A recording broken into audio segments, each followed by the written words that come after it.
23వ వచనం అందరూ కలిసి మనం చదువుకుందాం.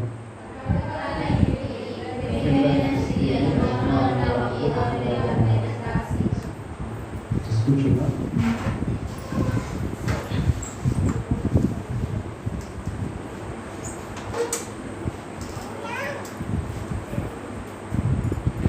దేవుని యొక్క మహాకృపను బట్టి రాత్రికాల సమయంలో మరొకసారి దేవాది దేవుడిని స్తుతించడానికి చక్కటి తరుణం ఇచ్చిన తండ్రి దేవునికి వందనాలు తెలియజేస్తున్నా. అదే రీతిగా మరి యొక్క ప్రార్థనలో దేవుని యొక్క ఆశీర్వాదాలు పొందడానికి చేరొచ్చిన మీ అందరికీ ప్రభువును రక్షకుడైన యేసుక్రీస్తు యొక్క దివ్యనామములో హృదయపూర్వక వందనాలు తెలియజేసుకుంటున్నాను. కొన్ని మాటలు దేవుని యొక్క లేఖనాలను బట్టి మనము జ్ఞాపకం చేసుకుందాం. కొన్నిసార్లు మనం చేసిన అతిక్రమ క్రియలను బట్టి మన దేవుడు క్షమించడానికి సిద్ధ మనసు కలిగిన వాడు అనే విషయాన్ని మర్చిపోతున్న పరిస్థితులు కూడా మనకి కనిపిస్తూ ఉంటాయి. ఎందుకు ఈ మాటలు అంటే దేవుడు ఇచ్చిన కట్టడలను మనము అనుసరించకుండా, దేవుడు చెప్తున్న మాట చెప్పున మనం నడవకుండా, దేవుడికి వ్యతిరేకమైన కార్యాలు చేసినప్పుడు ఆయన దుఃఖిస్తున్నట్టుగానే మనకు కూడా కొన్నిసార్లు అయ్యో నేను ఇంత ఇలాంటి పనులు చేశానా, ఇలా ఉండిపోయానా, ఇంత కఠినంగా ఉండిపోయానా అంటే దేవుడు మాట్లాడుతున్నప్పటికీ, ఆయన కనికరం చూపిస్తున్నప్పటికీ, ఆయన మన ఎడల జాలి కలిగి ఉంటున్నప్పటికీ, మనకి చెబుతున్నప్పటికీ వినకుండా కొన్నిసార్లు దేవుడికి వ్యతిరేకమైన కార్యాలు చేసినప్పుడు తర్వాత మనం ఆలోచిస్తున్నప్పుడు దేవుని దగ్గరికి వెళ్తే ఆయనను క్షమిస్తారా, వెళ్తే కనికరిస్తారా, వెళ్ళగలనా, వెళ్తే ఆయన నాతో మాట్లాడతారా అనే ఆలోచనలు వచ్చి చాలాసార్లు మనం ప్రభు దగ్గరికి వెళ్ళడానికి ఇష్టపడడం, అంటే వెళ్ళాలని ఇష్టం ఉన్నప్పటికీ మనం చేసిన పనులు బట్టి మనకు వచ్చిన పాపపు తలంపులు, అయ్యో నేను ఇలా చేసేసానా, ఇలా ఉండిపోయానా, ఇప్పుడు వెళ్తే అంగీకరిస్తానా, జరుగుతానా అనే విషయాల్లో ఆగిపోతూ ప్రభు దగ్గరికి వెళ్ళకుండా లోకంలోనే జీవిస్తూ లోకాశలకు లోనయ్యి లోకంలోనే బ్రతుకుతూ ఉండడాన్ని బట్టి మన జీవితాలు మనం చాలా వరకు పాడు చేసుకుంటున్న పరిస్థితులు మనం చూస్తూ ఉంటున్నాం. ఈ దినాన్ని ప్రభు మనకి జ్ఞాపకం చేస్తున్న విషయాన్ని కూడా మనం అర్థం చేసుకొని, ఒకవేళ మనము అటువంటి తలంపులు ఒకవేళ ఉంటే, ప్రభా ఈ బిడ్డని అలాగే అయితే నువ్వు అంగీకరించి మళ్ళా నువ్వు చేర్చుకున్నావో నన్ను కూడా చేర్చుకుంటావు అంటే ఆయనలాంటి పాపం చేసి ఉండొచ్చు, లేకపోతే ఆయనకంటే ఎక్కువ చేసి ఉండొచ్చు, వాళ్ళకంటే తక్కువ అయి ఉండొచ్చు, ఎక్కువ అయి ఉండొచ్చు, కానీ నేను కూడా రావాలనుకుంటే ఒకవేళ ఆశతో నీ దగ్గరకు వస్తున్నప్పుడు నువ్వు ఖచ్చితంగా అంగీకరిస్తావని నాకు అర్థమవుతుంది. ఇదిగో నేను కూడా అట్రీతిగా నీ దగ్గరకు వస్తున్నా, నన్ను కూడా చేర్చుకో అని చెప్పగలిగితే ఖచ్చితంగా దేవుడి యొక్క ఆశీర్వాదాలు పొందే వాళ్ళు మనం కూడా ఉంటాం. కనుక ఈ మాటలు జాగ్రత్తగా మనము అర్థం చేసుకుంటూ ప్రభు యొక్క నామాన్ని మనము ఘనపరుచుకుందాం. ప్రార్థన చేద్దాం. మహోన్నతుడా, నీ కృపను బట్టి వందనాలు. మరొక బుధవార దినాన్ని నీ మందిరములో ఇటు రీతిగా నాయన నీ ప్రియబిడ్డలతో కలిసి నీ విలువైన మాటలు వినుటకు నాయన సిద్ధమవుతుండగా మా అందరితోటి మీరు మాట్లాడండి. నా నోటి మాటలు వింటున్న ప్రతి ఒక్క బిడ్డ యొక్క హృదయ ధ్యానము నీ దృష్టికి అంగీకారముగా మలచమని యేసుక్రీస్తు పరిశుద్ధ నామం అడిగి వేడుకొంచున్నాము తండ్రి, ఆమేన్. దినాన్ని మనందరికీ తెలిసిన విషయాన్ని మరొకసారి మనము ప్రభు యొక్క మాటలు బట్టి మనము జ్ఞాపకం చేసుకున్నాం. తప్పిపోయిన కుమారుడి విషయం, ఆ యొక్క సంఘటన లేకపోతే వాటిని చిన్నప్పటి నుంచి మనం నేర్చుకున్నాం. క్రైస్తవులుగా ఉంటున్న వారికి సండే స్కూల్లో ఆ టైం నుంచి కూడా యవనస్తున్నప్పుడు కానీ యూత్ లీగ్లో కానీ లేకపోతే మందిరానికి వస్తున్నప్పటి నుంచి మనము ఆయన గురించి వింటూ ఉన్నాం, నేర్చుకుంటూ ఉంటున్నాం. ఎదురు కుమారులు ఉన్నారు, తండ్రి ఇద్దరిని సమానంగానే మంచిగానే చక్కగానే ఇచ్చారు. ఇద్దరికి ఎక్కడ ఏది తక్కువ చేయలేదు, అన్ని విషయాల్లోనూ కూడా ఇద్దరిని సమానంగా చూస్తున్న ఆలోచనలోనే ఇద్దరిని కూడా మంచిగానే తీసుకెళ్ళారు. కానీ ఒక దినాన్ని చిన్న కుమారుడికి తలంపు వచ్చింది, తనకుంటున్న వ్యసనాలను బట్టి స్నేహితుల దుష్ట సాంగత్యము మంచి నడవని పాడు చేస్తారు. అలాగా ఆయనకుంటున్న ఫ్రెండ్ సర్కిల్ మంచిగా ఉండకపోవడాన్ని బట్టి తనకు ఒక ఆలోచన వచ్చింది. అస్తమాలకి తండ్రి దగ్గరికి వెళ్ళి ఆయన అడిగి ఆయన దగ్గర తెచ్చుకొని చేసుకునేది ఏంటి, ఇది మందే కదా, ఇదంతా ఎవరిది, నాదే కదా, మళ్ళీ ఆయన అడిగిదే ఉంది, అది నాకు ఇచ్చేస్తే నా దగ్గర నాకు ఉంటే నేను ఏదో చేసుకుంటా, నాకు నచ్చినట్టుగా నేను ఉంటాను, ఇంకా మంచిగా వ్యాపారం చేసుకోవచ్చు. లేదా తన చుట్టూ ఉంటున్న స్నేహితులు బట్టి వాళ్ళు ఎవరైనా వ్యాపారం చేసుకోవాలంటే మరి నువ్వు కూడా తీసుకొస్తే పెడితే ఇంకో మేము పొందుకున్నాం లాభం, ఇంకా నీకు అలా వస్తుంది అని చెప్పినప్పుడు అతనికి ఏమనిపిస్తుంది, నేను అలా ఉంటుంటే బాగుంది కదా. రకరకాల ఆలోచనలు, తలంపులు, విధానాలను బట్టి నాది నాకు ఇచ్చే నేను పోతాను అని అన్నాడు.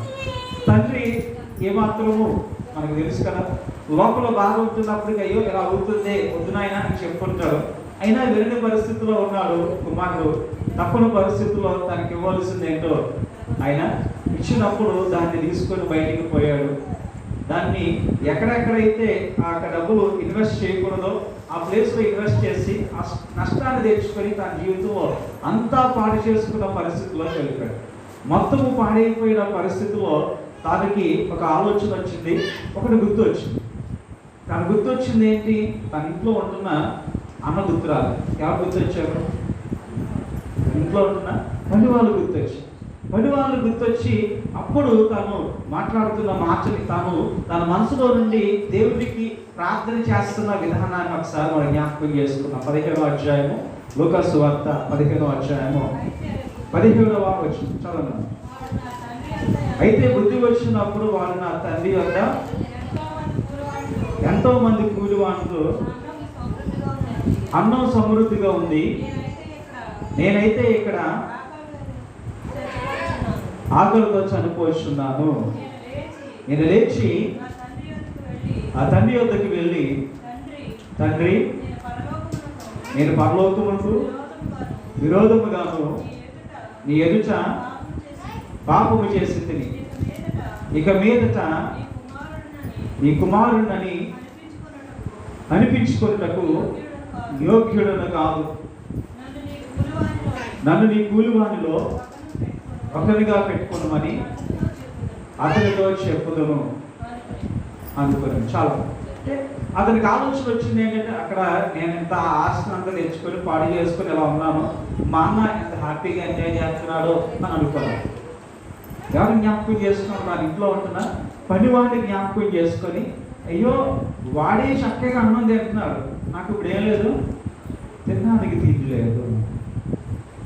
నా జీవితాన్ని ఎట్టి రీతిగా ఆయన పాడు చేసుకున్నారా అన్నది తను జ్ఞాపకం చేసుకొని తండ్రికి ప్రార్థన చేస్తున్న విధానాన్ని, అంటే దేవుడికి ప్రార్థన చేస్తున్న విధానాన్ని, తన పశ్చాత్తాపాన్ని అక్కడ ఆయన తన మనసులో అనుకుంటున్న ఆ విషయాలు దేవుడు ఇక్కడ మనకి జ్ఞాపకం చేస్తూ ఉంటున్నాడు.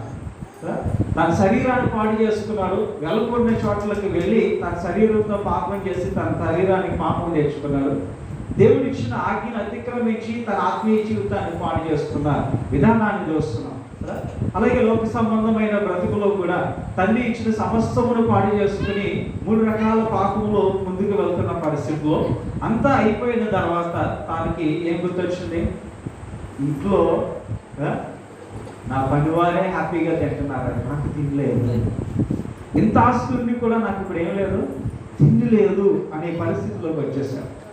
తన జీవితంలో వెళ్ళకూడని చోటకి ఎంత శరీరాన్ని పాడు చేసుకున్నారు, విషయాలు వైద్య చేసుకుంటూ.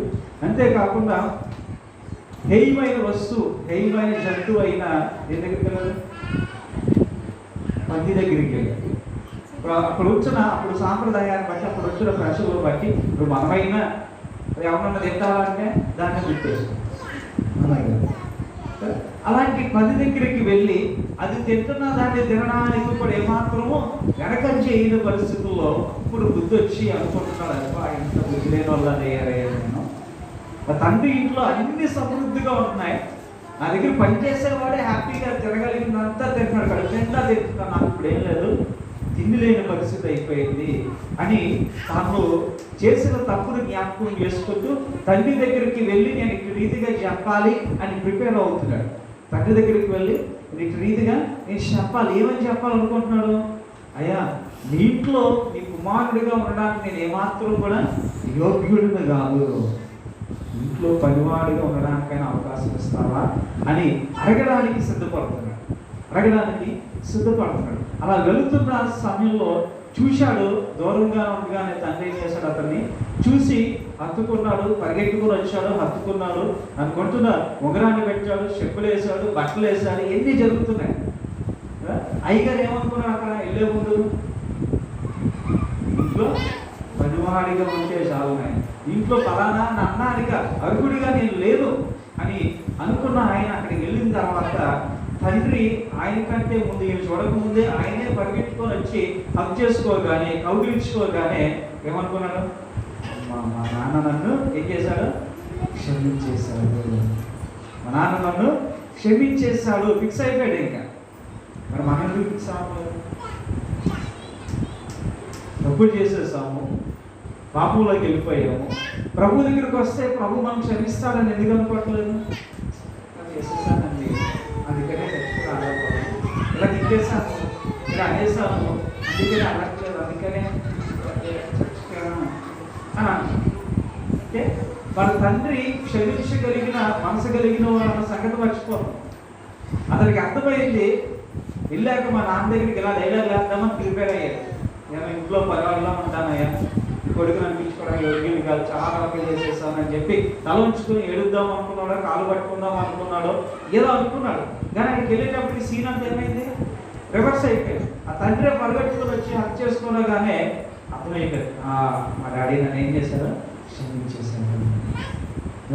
క్షమించేశాడు. వెంటనే ఉంగరం తీసి పెడుతున్నప్పుడు ఏమన్నా అయ్యారప్పుడు, ఇది నాకు వద్దు నాయన, ఇప్పటికి ఇచ్చి చాలా పాటు చేసేసాను, వద్దు అని అన్నారు. కానీ ఏమంటున్నాడు, డాడీ ఆ దగ్గర సరిపోద్ది, దీనికి సరిపోద్ది తెలుసా, చెప్పులు లేవు, చెప్పులు వేస్తున్నప్పుడు నాన్న నీ చెప్పులు నేను వేసుకోవడం ఏంటి అని అన్నారు. అసలు ప్రిపేర్ అయింది అదే కదా. కానీ చెప్పులు ఎత్తు నాకు కాబట్టి అడగతావు, నువ్వు ఫిక్స్ అయిపోయారు. అంటే ఇక్కడ తన మనసు జ్ఞాపకం చేస్తాడు. తండ్రి దగ్గరికి వెళ్ళినంతసేపు ఏమంటాడో, ఏం చేస్తాడో, ఏంటో పాలిస్తాడా, అసలు మాట్లాడతాడా అనే ఉద్దేశంలో ఉండి, కొడతాడేమో, తిడతాడేమో, ఏమైనా పర్లేదు భరిద్దాం, నానింట్లో పనుల్లాగానైనా పెట్టేసుకోమని ఉందాం, ఈ ఆకలు ఎన్ని బాధలు ఎందుకు, పందుల దగ్గరికి వెళ్ళడం ఏంటి, అసలు మేమేంటి పందుల దగ్గరికి వెళ్ళి ఆ పొట్టు తినడానికి అవ్వడం ఏంటి, అసలు నా ఇంట్లో పనువాడేమో హ్యాపీగా తింటున్నాడా, నాకేమో కడుపు మాడిపోతుంది, తినడానికి లేని పరిస్థితి, పందులు కూడా తినవట్లేదు, నాకు గెంటేస్తున్నాయి. దీని బదులు మా నాన్న దగ్గరికి ఇలా ఎందుకు కొట్టినా తిట్టినా అక్కడే ఉండిపోతే ఏదో మాట్లాడతారు నాకు అని ఫిక్స్ అయ్యి వెళ్ళాడు. కానీ డాడీ ఏం చేస్తున్నాడు, ఉంగరం పెడుతున్నాడు, బట్టలు వేస్తున్నాడు, జోలు ఎత్తున్నాడు, ఇవద్దు అని అనట, డాడీ ఇక్కడ పెట్టి ఇదే అని అంటున్నాడు. అంటే తను ఫిక్స్ అయ్యింది, అక్కడికి వచ్చిన తర్వాత మారిపోగానే అర్థం చేస్తున్నాడు, నా తండ్రి నన్ను క్షమించేశాడు, క్షమించాడు కనుక నూతన వస్త్రం ఇస్తున్నాడు, కొత్త బట్ట వేస్తున్నాడు, అదే ఉంగరం పెడుతున్నాడు, అయ్యా గంతా నీదేదా, చెప్పులు వేస్తున్నాడు, అయ్యా రా నువ్వు మామూలుగా నడవకూడదు రా అని మళ్ళీ ఆ ప్రేమను చూపిస్తున్నప్పుడు తను ఫిక్స్ అయ్యింది ఏంటి అని అంటే, నా తండ్రి నన్ను క్షమించేశాడు, అక్కడ ఉండిపోయి ఉంటే నా జీవితం లాగే అయిపోయాము, కానీ నా తండ్రి దగ్గరికి రావడానికి క్షమించుదాము అని అడగడానికి ఇష్టపడి వచ్చాను, డైరెక్ట్గా నా తండ్రి నన్ను క్షమించేశాడు. ఎన్ని చూస్తున్నా కదుకున్నాడు, ఏమనుకున్నాడు, ఫ్రెండ్స్తో పాటు వెళ్తున్నాను, పార్టీ చేసుకున్నాను, ఒక మేకపిల్లాన్ని ఇచ్చేస్తున్నాను, నువ్వు నాకు ఈ తిరిగి వస్తే అంత చేస్తున్నాము అన్నాడు. వాడి గురించి మనకు వద్దు, కానీ ఏదైనా జ్ఞాపకం చేస్తుంది. తిరిగి వస్తే అంత చేస్తున్నప్పుడు మరి మనం ఏం చేస్తున్నాము, మనం వెళ్ళడానికి ఇష్టపడుతున్నాము, ఒప్పుకోవడానికి ఇష్టపడుతున్నాము, తన సమస్తం తాను ఏంటో అన్నది ఒప్పేసుకొని ప్రభా ఏదైనా నేను ఈ పదాల దగ్గరే అని ఫిక్స్ అయ్యాను. కానీ మనము ఈ రోజు కాదు, రోజు కూడా అయినా బుధవారం కాదు, తలస్నానం చేయకుండా వాసన చేయకుండా అంటాడు అనే ఉద్దేశంలో పలానా రోజు ఫిక్స్ అయ్యి అప్పుడు వెళ్తున్నాము. అప్పుడు వెళ్ళాక అడగాలని కూడా అనిపించట్లేదు, అప్పుడు కూడా వెళ్తామో లేదో కూడా మనకి తెలియట్లేదు. సమయాన్ని సద్వినియోగం చేసుకోవడం రాని పరిస్థితుల్లో ఇంకా పాపపు జీవితంలోనే ఫిక్స్ అయిపోతాం, పాపంలోనే ఉండిపోతాం. ప్రభు మనల్ని పిలిచి రా అని అంటున్నా కూడా వెళ్ళలేని స్థితి. కానీ ఇక్కడ వెళ్తే చేర్చుకుంటాడో లేదో తెలియని స్థితిలో వెళ్ళి ఆశ్చర్యకరమైన కార్యాలు తన జీవితంలో అనుభవిస్తున్నాడు. ఏదైతే చేసేసానో ఎన్ని తప్పైపోయింది అడుగుతాం, బ్రతిమాడుకుందాం అనుకున్నాడు. కానీ ఆ తండ్రి నువ్వేం అడగక్కర్లేదయ్యా, తిరిగి రావడమే నాకు అర్థమైపోయింది. నీకు బుద్ధి వచ్చిందని తిరిగి వచ్చామంటేనే నాకు అర్థమైంది. వెంటనే హక్ చేసుకొని ఆయన చేయగలిగిన కార్యం అంతా చేస్తున్న దేవుడిని మనం చూస్తున్నాం. ఈ దినాన్ని మనం అది తెలుసుకోలేక దేవుడికి ఇంకా దూరం అయిపోతాం. వెళ్తే ఏమన్నా అంటాడేమో, కానీ ఆయన ఏమంటున్నాడు, వచ్చి మీ పాపములు మీరు ఒప్పుకుంటే నేను అగాధ సముద్రంలో పడేస్తాను అంటున్నాడు కదా. మీ తప్పులు అయితే ఒప్పుకుంటే నేను క్షమిస్తానని చెప్తున్నాను. కానీ అది మర్చిపోయి దూరం అయిపోతాను. నేను ఇంకా తాగుతున్నాను కదా, నేను ఇంకా బుద్ధి మాట్లాడుతున్నాను కదా, నేను ఇంకా పలానా పనులు చేస్తున్నాను కదా, లేకపోతే పలానా వింటున్నాను కదా, పలానా చేస్తున్నాను, ఇప్పుడు చర్చికి వెళ్తే దేవుడి దగ్గరికి వెళ్తే అనే ఉద్దేశంలో ఉంటున్నాను తప్ప వస్తే ఆయన ఏం చేస్తాడో మర్చిపోతాం. వస్తే ఏం చేస్తాడు, విందు చేయడానికి రెడీగా ఇవన్నీ డబ్బులు ఖర్చు పెట్టేసిన, అత్తపాటు చేసేసిన, ఆయన పరువు తీసేసిన, మనుషులందరి ముందు ఆయన్ని హేళనగా చూపించేసిన, మీ నాన్న ఎలాంటి వాడా, సరిగ్గా పెంచలేదురా అని అనిపించుకున్నా ఏం చేస్తున్నాడు ఇప్పుడు ఆయన? రాగానే మళ్ళీ కంటే ఎత్తున్నాడు, మళ్ళీ లైటింగ్ పెడుతున్నాడు, మళ్ళీ వంటను పిలిచి మళ్ళీ విందు స్టార్ట్. ఎక్కడ దొరుకుతుంది ఇది? మనం ఎవరు చేస్తారు? మనకు నిజంగా మనమే ఆ స్థితిలో ఉంటే నిజంగా మనం వెళ్ళి చేర్చుకుంటామా? ఆ చివరి నుంచే ఇంటికి వచ్చి వాడిని చెప్తాను. ఇంట్లో వాడు వస్తున్నాడు, వచ్చాక నువ్వు ఏమన్నా తలుపు తీసావా, కన్నీళ్ళు కాచావా, నువ్వు బయటకు పో. అవునా కదా? అంటే లోకపరంగా ఉంటున్న వాడికి మనకే అంత రోషము పౌరుషాలు ఉంటే మరి దేవుడు ఇంకెంత అలా ఉండాలి? నేను చెప్పిన వాటిని గాదని చేసావయ్యా, తినదాలో కొన్ని తిన్నా బయటికి పో అన్న దేవుడు మరి ఇప్పుడు ఏం చేస్తున్నాడు? రా అని ఒప్పుకుంటున్నాడు. అక్కడికి ఇక్కడ డిఫరెన్స్ ఉందా లేదు? అంటే అక్కడ ప్రేమ లేదని కాదు, ఇక్కడికి వచ్చేటప్పటికి ఆయన కుమారుడిగా వచ్చి మన ప్రేమతోటే మనల్ని మార్చడానికి ప్రయత్నం చేస్తాం. ప్రేమ చూపించి ఆయన మనల్ని మళ్ళీ దగ్గరికి చేర్చుకోవడానికి ఇష్టపడతాడు. ఇంట్లో ఉన్నవాడు అదంతా నాదే కదా అనే ఉద్దేశం లేదు. నేను కొద్దిగా కష్టపడుతుంటే అది తీసుకొచ్చి వెళ్తావా, అది వస్తే మళ్ళీ దోళ్ళు పోతావా, నాకు ఎప్పుడన్నా ఏమైనా చేస్తావా? మనం కూడా అలాంటి రోజు చర్చకు వస్తుంది, నాకు ఏమని ఇచ్చావు అది కొత్తగా మనం అంగీకరించి వచ్చేస్తే ఒకదాని తర్వాత తప్ప పైకి వెళ్తారు. ఉన్నాయి కదా మన ఉద్దేశాలు అలా ఉన్నాయి కదా, మనం అలా ఆలోచిస్తున్నామా లేదు? ఇప్పుడు ఎవడు తప్పిపోయాడు, ఎవరు పశ్చాత్తాపం కావాలి, ఎవరు మారు మనసు లేని జీవితాల్లో ఉన్నారు? రోజు చర్చకి వెళ్ళిపోతున్నారండి. కానీ మనము ఎక్కడున్నామో అక్కడే ఉన్నాం. చర్చ్కి వెళ్తున్నాం మంచిదే, తండ్రితోటే ఉంటున్నాము, తండ్రికి చేయగలిగినవన్నీ చేస్తున్నాము. కానీ అసలైన టైం వచ్చేటప్పటికి నీ అసలు రూపం బయటకు వచ్చేసింది. ఇప్పుడన్నా చేసాం నాకు రాగానే అప్పుడే ప్రమోషన్, అప్పుడే మళ్ళీ జీతం పెరిగిపోవడం, అప్పుడే ఇల్లు కట్టేయడం, అప్పుడే వెల్లుల్లి అయిపోవడం, అప్పుడే ఫలం ఎప్పటి నుంచి ఇక్కడే ఉంటున్నాయి. ఎప్పుడైనా నా మీద కనిపించావా? ఎప్పుడైనా ప్రభు చూపించావా? ఎప్పుడైనా విధి చేస్తావా? కొంచెం చేసుకుంటానంటే ఇంకా అలా కాదు, ఇలా చేసుకో, ఇంకో పెద్ద చెప్తున్నా తీసుకో అని అన్నావా? అని అనుకుంటున్న జీవితంలోనే ఉన్నాం. ఇప్పుడు ఎవరు మానవలసి పొందాలి? బయటికి వెళ్ళి తెలుసుకొని అయ్యో నా తండ్రి కొట్టినా తిట్టినా పర్వాలేదు కాదని చేసుకొని అక్కడ ఏదో మొదలు తినేద్దాం ఫిక్స్ అయిపోవచ్చు. ఆ మనసు తెలిసిన దేవుడు అతను మనసుకొని తీసుకొచ్చాడు. రోజున వాడికి చెప్తాడు, అయ్యా ఏంటి పరిస్థితి అంతా నీది కాదా, నాతో ఉంటున్నాము అని అంటే నీకు ఏం తప్పు చేశాను చెప్పు. ఇంట్లో మీ ఆయన అక్కడే పని చేస్తున్నాడు, కానీ ప్రతి వారం వాసం ఉంటున్నావా? ఒక రోజే ఉంటాం కాదు, 4 రోజులు ఉంటాం అంటామా లేదా? ఒక జీతమే కానీ 3-4 సార్లు తింటున్నాం. మరి నీకు తక్కువ ఏం చేశాను? అసలు మళ్ళీ కొడుకో, నేను వద్దానా? ఆడికి పెడితే తెలిపేది కాదు, నువ్వు తెచ్చుకో, నువ్వు తిను, నీదే కదా. కానీ మనం అర్థం చేసుకో, అతనిలో పశ్చాత్తాపం వచ్చింది.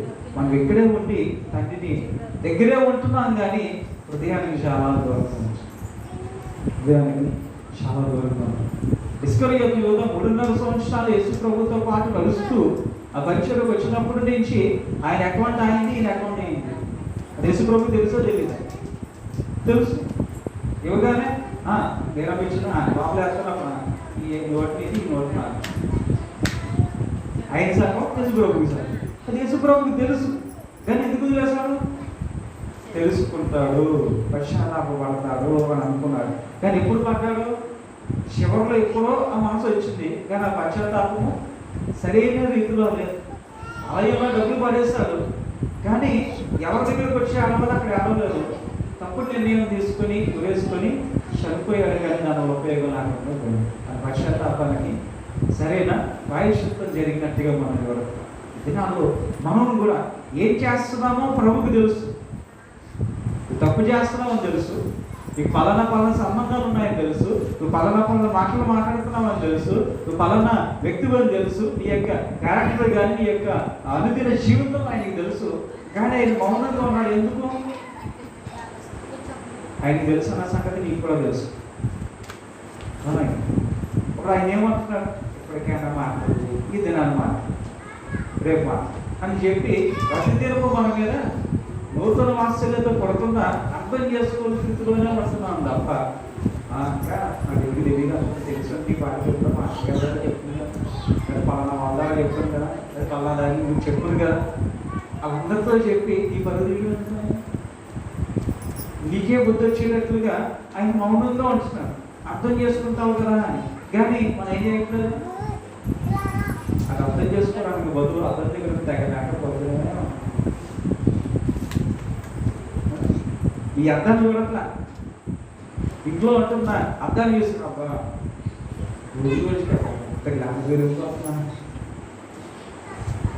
ఈ అర్థాన్ని చూస్తుంటే అప్పుడు అర్థం అయిపో, అబ్బా రోజు రోజుకి నేను నరకానికి అంత దగ్గర అయిపోతున్నాను. ఇది చూస్తాం కదా అని ఆయన మౌనంగా ఉన్నాడు. యోధా దుఃఖేస్తాడని తెలుసు, కానీ ఆయన కామ్గా ఉన్నాడు. చూసినా చూడనట్టుగా, చూసినా చూస్తున్నాడు అనుకో, ప్రభు అంటే మన అర్థంలే అని అనుకుంటాడు యోధా. మనం కూడా అంతే. దేవుడు చెప్తే దేవుడు చెప్తే అప్పుడు చెప్పలేదు అని అంటే వరకు రాజే దొరికితేనే దొంగ, దొరకనంతసేపు నేనే రాజు, నేనే అంటే నేనే అంతా మనం అని ఫీల్ అవుతుంది. కానీ దేవుడు అంటాడు, నీకు నువ్వు తెలుసుకోవాలని ఆగుతున్నాను. కుమారుడు వెళ్ళిపోయాడు, వస్తున్నప్పుడు ఆయనకి అర్థమైంది, ఆడికి తెలిసిపోయాడు సీన్ అంటారు. కాబట్టి వచ్చి బ్రతుకులాడే అంత టైం ఇవ్వడు దేవుడు. ఆయనే దిగొచ్చి పట్టుకొని ముద్దు పెట్టుకుంటారా, నీకు ఇదంతా మనదే, నీ డబ్బు ఏది తెలిసిపోయింది మనసులో అనుకుంటున్నాడు, కానీ బయటకు కూడా చెప్పట్లా. మరి నువ్వు ఏం మాట్లాడగా ఇది కనుక నాకు అర్థమైందా, ఏం అనట్లా. నాకు నీకు చెప్పులు లేవు, అమ్మ నడుచుకుంటూ వచ్చేసావు. అసలు నా కొడుకు నువ్వు ఎలా ఉండదు, ఏ వస్త్రాలు వేసుకోవాలి, కంప్లీట్ వస్త్రాలుగా అంగి వేసుకో, మీ చేతికి ఏమీ లేకపోవడం ఎంత ఉంగరం పెట్టుదా, చైన్ వేసాడు, ఉంగరం పెట్టాడు. ఆయన కుమారుడు ఎలా ఉండాలో అలా చూపించాడు అంతే వెంటనే. ఎందుకు? ఆ స్థితి ఏంటో దానికి తెలుస్తుంది. అయ్యో నా పరలోకపు తండ్రి ఎదుటి నేను ఏం చేస్తాను, తప్పు చేస్తానని తెలిసింది. పశ్చాత్తాపడ్డాడు. మనసు ఎప్పుడైతే నీ హృదయం వచ్చిందో బాగుంచుకున్నాను. చర్చలోకి వచ్చి ఏడ్చేసి అందరికీ సాక్షి చెప్పాల్సిన అవసరం లేదు. ఆ మనసు ఎప్పుడైతే నీకు వచ్చిందో అక్కడే నువ్వు రక్షణ పొందావు, అక్కడే నువ్వు బాగు పలుచుకున్నావు, అక్కడే నీ సీట్ ఇంకా కన్ఫర్మ్ అయిపోయాయి. కానీ మనం ఏం కట్టాలి, ఎంత ఉండాలి, సాక్షి దగ్గర అవ్వాలి, చెప్పాలి, ఇన్ని చెప్తే అందరూ బాగుందంటే ఏమీ దొరకదు.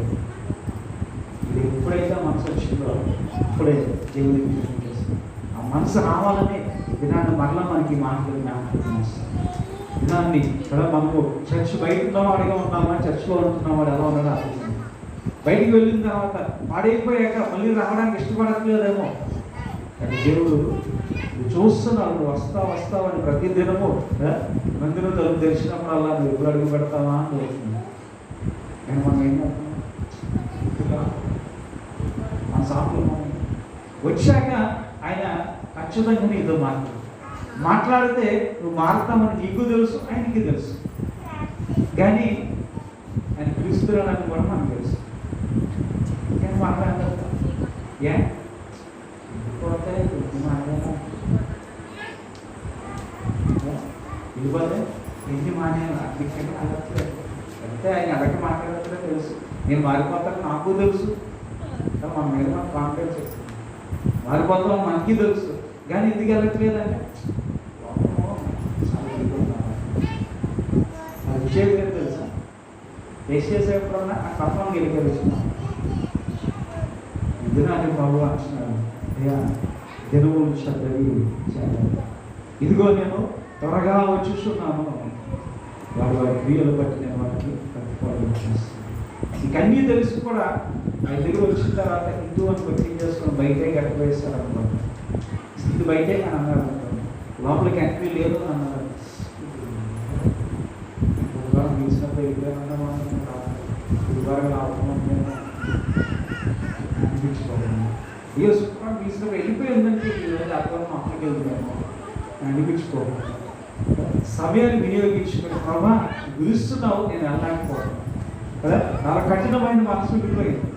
వస్తే క్షమిస్తావా లేదా అనే ఆ రెండు మనసులో దాని ఉన్నాయంట.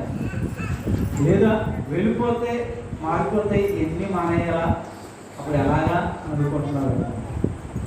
చేయి పట్టి నడిపించడానికి ఆయన ఇష్టపడుతున్న దేవుడిలో నడవలేకపోతున్నావు.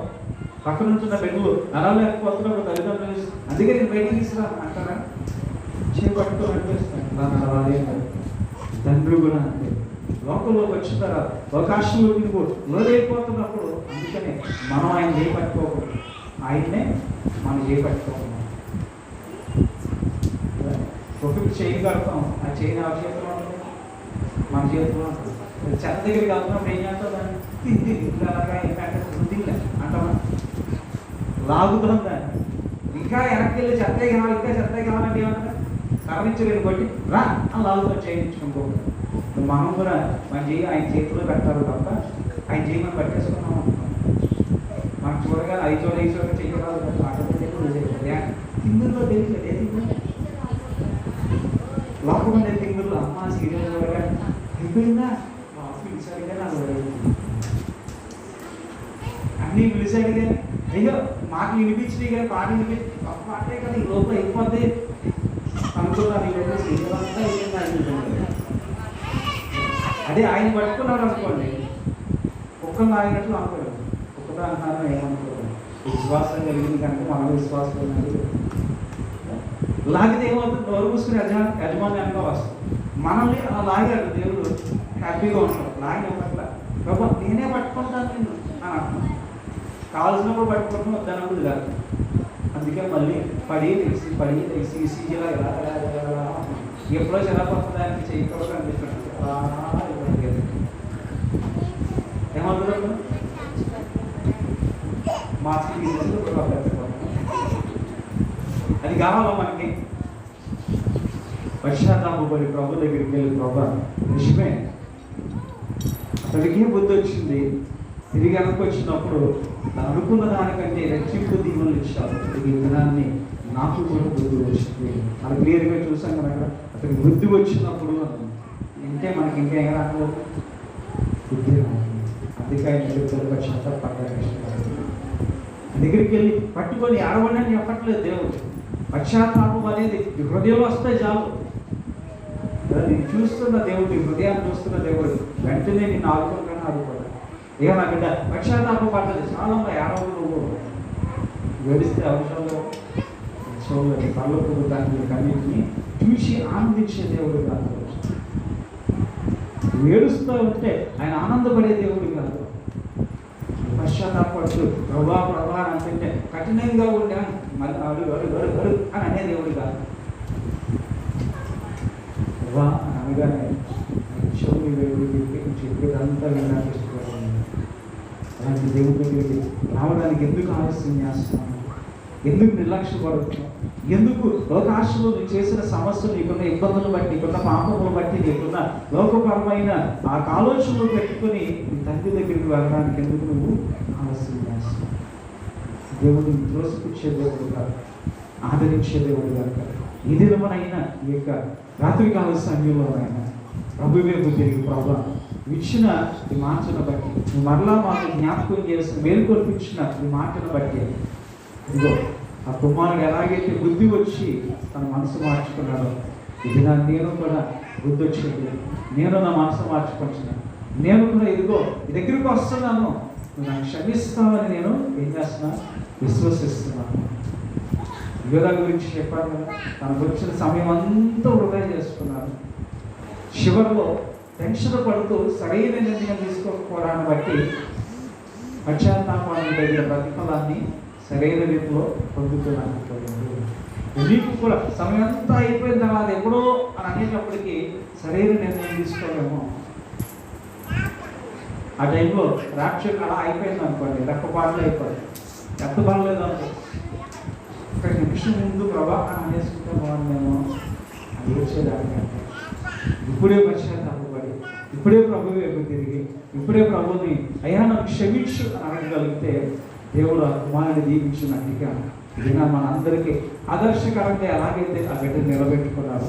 నిన్ను నన్ను నా కుటుంబాలని మన సంఘముని మనందరినీ కూడా అట్టి రీతిగా దేవుడు ఆశీర్వదించడానికి ఇష్టపడుతున్నాడు కనుక ఆ స్థితి ఏంటో ఆయనకు తెలుసు. ఎక్కడి నుంచి ఎక్కడికి వెళ్ళిపోయామో, పడిపోయిన మనల్ని మళ్ళీ నువ్వు లేవాలి అని అనుకుంటున్నప్పుడు సహాయపడే దేవుడే తప్ప నిన్ను అనిచేసే దేవుడు కాదు. కనుక ఈ దేవుడిని స్వభావాన్ని అర్థం చేసుకో, ఈ దేవుడి మనసును అర్థం చేసుకో. ఆయన ఇస్తున్న ఆ మరొక అవకాశాన్ని సద్వినియోగం చేసుకొని, ప్రభా ఇన్ని దినాలు నేను నిర్లక్ష్యం చేస్తాను, అప్పుడే వచ్చి ఉంటుంటే ఈ పాటికి చక్కని శాంతి సమాధానం నేను పొందుకుందనేమో, కానీ అప్పటి నుంచి నువ్వు పిలుస్తున్నా నేను వెళ్ళలేని స్థితిలో ఉన్నాను, నిర్లక్ష్యం చేస్తాను. నువ్వు మాట్లాడాలి, నువ్వు పిలవాలి అని అనుకుంటున్నాను, కానీ నువ్వు తింటే నీ కలిపే నిండుతుంది, నువ్వు పశ్చాత్తాపడితే నీకే ఆశీర్వాదం వస్తుంది. ఎరిగిన దేవుడు నువ్వు బలవంతం చేస్తాడు, బ్రతిమలాడాడు, అయినా నువ్వు మాట వినలేదు. బుద్ధి వచ్చే వరకు వెయిట్ చేస్తూనే ఇప్పటికైనా బుద్ధి వచ్చిందా, వస్తే మనసు మార్చుకుందాం, పశ్చాత్తాపడదాం, దేవుడి వైపు తిరిగి ప్రభా నన్ను క్షమించు అడుగుదాం. ఇంకా బుద్ధి లేని స్థితిలో ఉంటున్నావేమో, నీ హృదయం ఇంకా ఖచ్చితంగా వండవారిపోయిందేమో, వచ్చిన మనము అది వండవారిపోయిన కుటుంబాల కొరకు, హృదయాల కొరకు తెలుసుకున్న మనము ప్రార్థించాలి. ప్రభా అదిగో ఆ బిడ్డ నాతో పాటే వచ్చింది, నేను పశ్చాత్తాపడి ఈ యొక్క దీవెన పొందుతున్నాను, కానీ ఆ బిడ్డ అన్నీ విన్నా మళ్ళీ అదే స్థితిలోకి వెళ్ళిపోతుంది. ఎంత కఠినంగా ఉందో. ఆ రాత్రి గుండెని ఏం చేయాలనుకున్నావు, మాంసపు హృదయంగా మార్చాలి.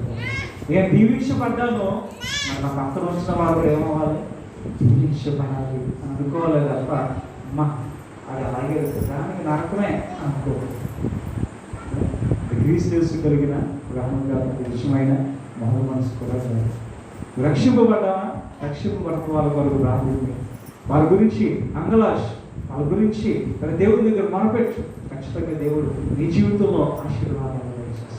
కనుక బుద్ధి వచ్చిన కుమారుడు ఎలాగైతే తన స్థితిని మార్చుకున్నారో, పడిపోయిన వాడు మళ్ళీ తిరిగి దేవుడు ఏ ఉన్నతమైన స్థానాన్ని ఇచ్చాడు. ఈ దినాన్ని నీకు నాకు కూడా ఇవ్వడానికి ఇష్టపడుతున్నాడు. కనుక అది జ్ఞాపకం చేసుకొని, సమయాన్ని సద్వినియోగం చేసుకొని, దేవుడి ప్రేమలో ముందుకు వెళ్తూ అతి ఆశీర్వాదకరమైన స్థితిలో నిజమైన మారు మనసు పశ్చాత్తాపపు జీవితంలో ముందుకు వెళ్దాం. అతి కృపా భాగ్యము దేవుడు మనందరికీ అనుగ్రహించుకున్నాడు. ప్రార్థన చేసుకుంటాం. మహోన్నతుడా నీ కృపను బట్టి ప్రభావాన్ని వందనాలు, శక్తితో మమ్మల్ని నడిపించాలి, నీ ఆత్మనిచ్చాను ప్రభా తండ్రి. కొద్ది వాంఛలు మేము వినడానికి కృప చూపించాను. విన్న నీ బిడ్డలు ఆయన తండ్రి నిజమైన మారు మనసు పశ్చాత్తాప జీవితంలో వెళ్తుండగా సహాయం ఇచ్చి నీ బిడ్డలు బాధపరిచినాను. సమస్తము వేరు చేయండి ఆయన తండ్రి. అయ్యా మీ మందిరంలో ఉండి కూడా పెద్ద కుమారుడు వల్లే ఉన్నాను, బ్రతుకులు మార్చింది ప్రభావ. చిన్న కుమారుడు లాంటి మంచి స్వభావము, బుద్ధి కలిగిన జీవితాలు మాటలు విడిచిన ప్రతి బిడ్డకి మీరు అనుగ్రహించి, కృప కలిగిన దేవుడు, ఆదరించే దేవుడు, క్షమించడానికి సిద్ధ మనసు కలిగిన దేవుడు అని నిన్ను అర్థం చేసుకొని, నీ ప్రేమను అర్థం చేసుకొని, అయ్యా నీ మనసుని గ్రహించి మంచి తీర్మానంలో ముందుకు సాగడానికి ఈ కృపనిచ్చి మమ్మల్ని దీవించమని, అట్టి ధన్యకరమైన స్థితిని ఈ బిడ్డలందరికీ దయచేయమని యేసుక్రీస్తు పరిశుద్ధ నామములో అడిగి వేడుకుంటున్నాను తండ్రి.